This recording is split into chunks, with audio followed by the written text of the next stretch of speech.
Y en esta ocasión queremos dar la bienvenida al coordinador del Observatorio Legislativo, Roger Celi Pérez, que nuevamente nos acompaña y en esta entrevista que la vamos a difundir por 89.3 FM Pichincha, en otras ciudades y provincias del país a través de nuestras repetidoras y por nuestro canal de YouTube en vivo.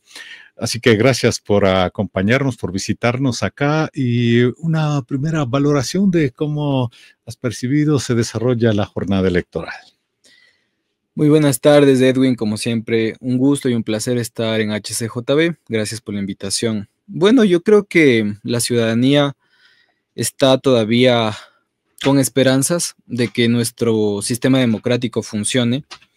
Actualmente tenemos dos tendencias políticas que desafortunadamente están peleadas, aunque esa ciudadanía que vota tanto por Noboa cuanto por la Revolución Ciudadana es una ciudadanía que tiene mucho en común, que una ciudadanía que trabaja, una ciudadanía que conversa sobre política, que se educa sobre política y que se diferencia mucho de la clase política, la cual está peleada, la cual intenta anular a la fuerza contraria.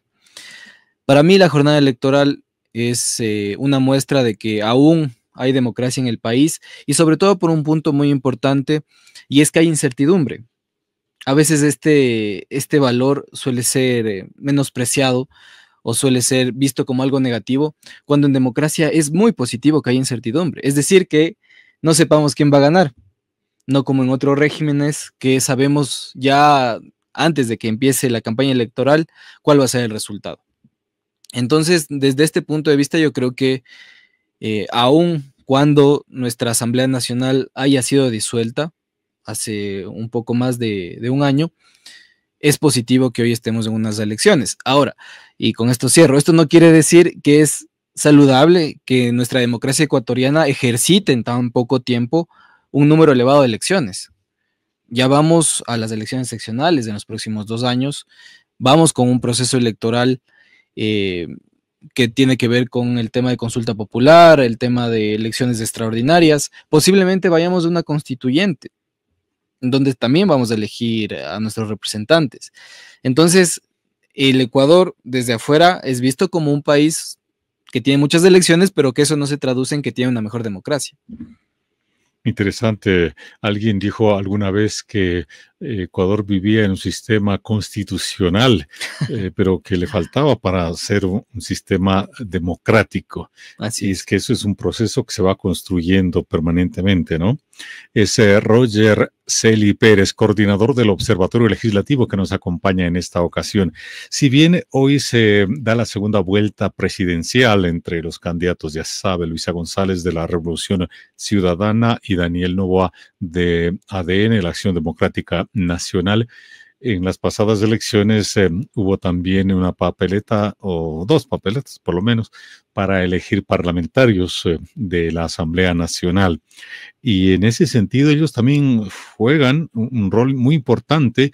Quizá a partir de mañana con un poquito más de el rol podría ser de mayor protagonismo de los asambleístas, porque dependiendo quién gane se va a haber un diálogo, pongámoslo así, un cabildeo al interior de la asamblea, de la función legislativa, para elegir a las principales autoridades de esta función del Estado y también para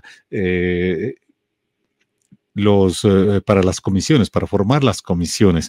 En ese sentido, ¿cómo percibes puede hacer la Asamblea Nacional como función legislativa del Estado, el rol, el papel que deba cumplir a partir de mañana cuando se conozca ya pues al nuevo gobernante de nuestro país? Yo estoy preocupado, la verdad, Edwin. No sé si todos lo perciben así. Creo que vamos a volver al modelo de asamblea de 2013-2017. Ese modelo en donde la asamblea perdió totalmente su capacidad de fiscalizar y de servir como un contrapeso. Más allá de las negociaciones que se den en la Asamblea Nacional para elegir a quien sea presidente o presidenta de la Asamblea o para organizar las comisiones, a mí me preocupa que si es que gana Noboa, por ejemplo, cualquier ministro no vaya a poder ser sujeto de juicio político, en el sentido de que no va a poder ser sancionado. porque para sancionar a un ministro se necesitan 101 votos o mayoría calificada. Si nosotros hacemos el cálculo matemático de cómo está conformada la asamblea, es decir, están un 50-50 más o menos, no dan los números. Entonces yo decía, mañana, si es que la cartera de finanzas, por ejemplo, hace un acuerdo con el Fondo Monetario Internacional o otro multilateral y los legisladores quieren información sobre ese acuerdo, el ministro de Economía y Finanzas no va a entregar información, no va a comparecer a la Asamblea Nacional, mucho menos los asambleístas van a poder enjuiciarlo políticamente y sancionarlo. Entonces, va a existir un cierto blindaje a toda la cartera ministerial del Ejecutivo, al Tribunal Contencioso Electoral y a la Judicatura. Pero sobre todo lo que me preocupa es al Ejecutivo, no va a haber fiscalización. Entonces yo pongo esto en primer lugar porque, insisto, más allá de los acuerdos, porque cada organización política necesita al menos 10 votos para lograr la mayoría absoluta, que son 77 para aprobar una ley, por ejemplo, pero a la hora de servir como contrapeso en la democracia, pues nos quedamos sin Asamblea Nacional, básicamente. ¿Qué contrapeso queda a la hora de hacer política? La ciudadanía, pero sabemos que hay actualmente una ciudadanía desmovilizada, sin recursos y poco organizada. Nos queda, por ejemplo, la Defensoría del Pueblo, pero sabemos que con 77 votos o con mayoría en el Consejo de Participación Ciudadana, eso puede ser un alfil adicional para el gobierno. Y Edwin, yo estoy dando esto desde una lectura no política partidista, sino de una lectura institucional, es decir, gane Noboa o gane Luisa González, el escenario en relación a la asamblea va a ser positivo para los dos porque la van a tener de alguna manera fácil, porque no van a ser fiscalizados. Pero y también esa es una de las funciones de la Asamblea Nacional, ¿no? La fiscalización.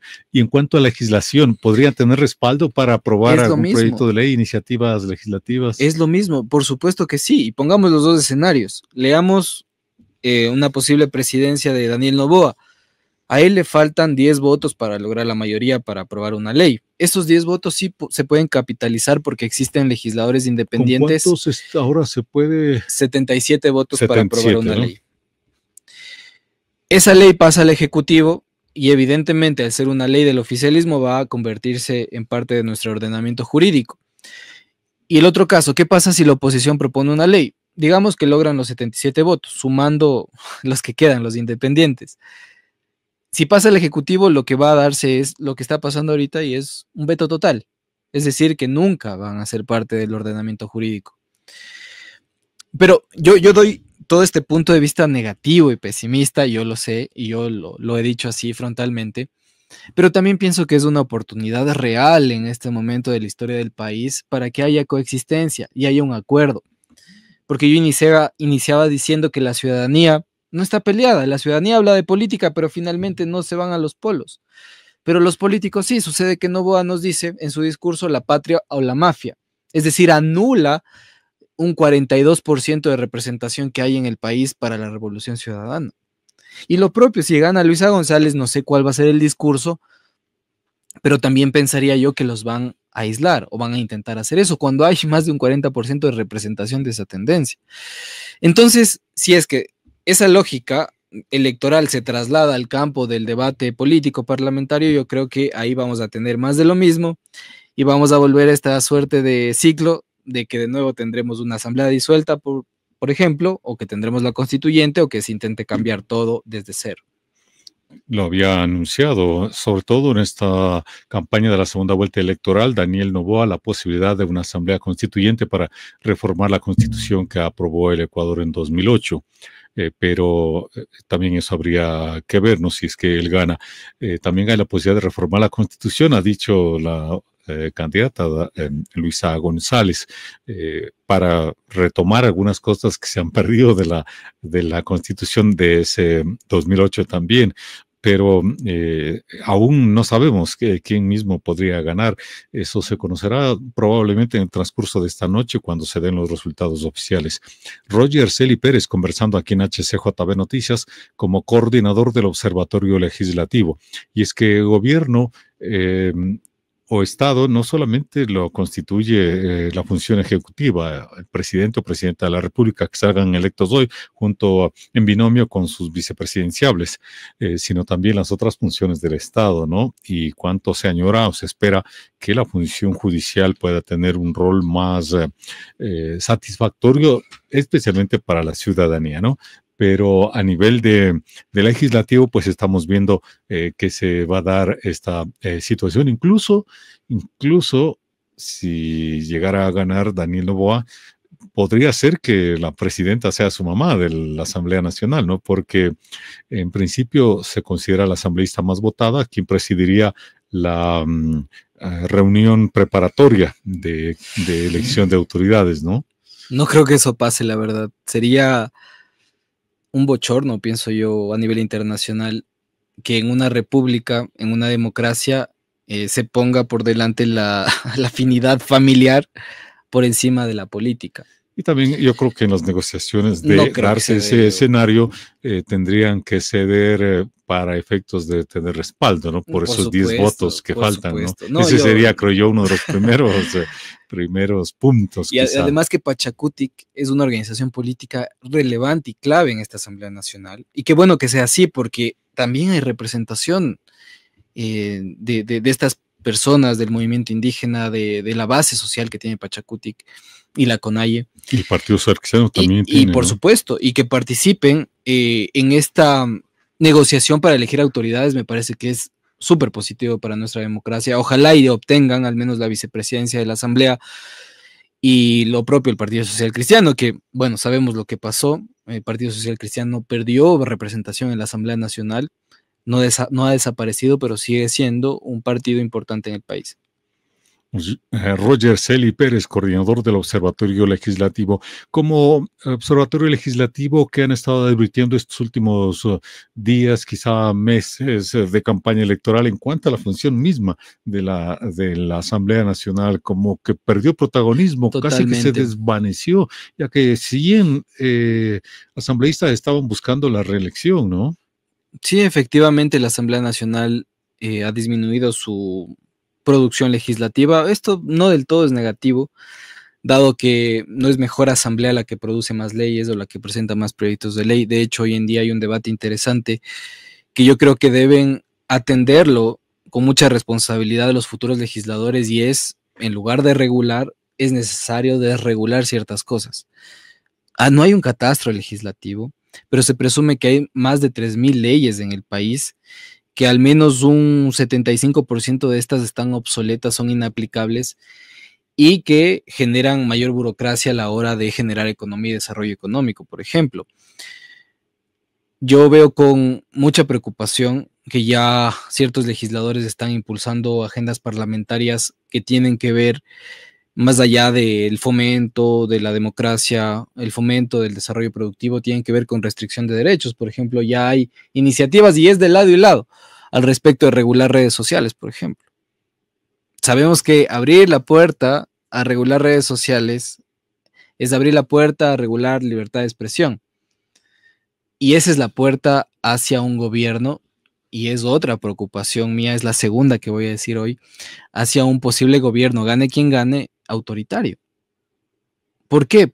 Y se conecta con lo primero, porque no va a tener un contrapeso real que le pueda generar un freno a la hora de implementar política pública represiva y autoritaria. Entonces, porque por un lado se ha dicho que se buscará regular a las redes sociales, y también por otro se quiere reformar la ley de comunicación, ¿no? Efectivamente, y no lo ha dicho solo la Revolución Ciudadana. Se ha advertido desde la Revolución Ciudadana que hay un interés en un proyecto de ley de este tipo, de uno de sus legisladores, de Javier Lazo específicamente, y la propia madre del presidente de la República, Anabel Asín, ha dicho que quiere regular redes sociales. Entonces parece que al menos en ese punto habría un acuerdo. ¿Y cuál es el acuerdo y la similitud en estas dos organizaciones políticas? Es que vienen con todo a regular, y sobre todo a quienes incomodan. En una democracia es sano, es factible, es positivo que haya incomodidad hacia el poder. Es decir, que hayamos personas como yo, como ustedes, los periodistas, la prensa, que expongan qué es lo que está pasando en las decisiones políticas y eso genera incomodidad. Por supuesto que es positivo, pero obviamente al político no le interesa eso. ¿Alguna otra preocupación quizá desde el Observatorio Legislativo de cara a esta este nuevo periodo democrático que tendrá el país desde mayo? Sí, la tercera es ¿con qué plata? ¿Con qué plata van a financiar, gane quien gane, toda la política que quieren implementar? No sé si ya están apuntando hacia una reforma tributaria nuevamente, o si están apuntando hacia traer las reservas internacionales que rodean los 10.000 millones de dólares, y con eso la imagen internacional que podemos generar a la hora de usar esos recursos. No sé con qué plata van a financiar el tema de seguridad. Sabemos que actualmente las Fuerzas Armadas están debilitadas en cuanto a equipamiento. O sea, la pregunta de fondo es, ok, puede ser que gane... ¿Dónde está la plata, como le decía Vladimir Álvarez Grau hace algunas campañas anteriores? ¿Dónde está la plata? País. ¿Con qué se va a financiar? Realmente, y ese es un punto de inflexión sobre nuestros procesos electorales, porque mañana un candidato puede vendernos la mejor propuesta del mundo, pero si es que no es debidamente financiada, eso queda en letra muerta. Y no solo es a nivel nacional, Edwin, y es una preocupación general en el país, los GATS no están recaudando como siempre han recaudado. El impuesto predial en Quito, que antes se cobraba un 100%, ahora se cobra un 50%. ¿Con qué plata vamos a financiar obra pública? Y voy a poner un ejemplo clarísimo al respecto de cómo se ha manipulado la propuesta política, que debe ser seria, y es del Metro de Quito, por ejemplo. El alcalde de Quito, en plena campaña, y el presidente Noboa mencionaron que había una posible extensión hacia Calderón o hacia Carapungo del Metro de Quito, cuando técnicamente el Estado ecuatoriano no tiene plata para eso. Entonces la obra pública se ha convertido en una suerte de baratillo de ofertas. La política pública ahora es improvisada. E insisto, para mí esta preocupación puede convertirse en una gran oportunidad de que los políticos durante estos 4 años reflexionen y hagan un trabajo más responsable y no le vendan a la gente propuestas que no van a poder ser cumplidas.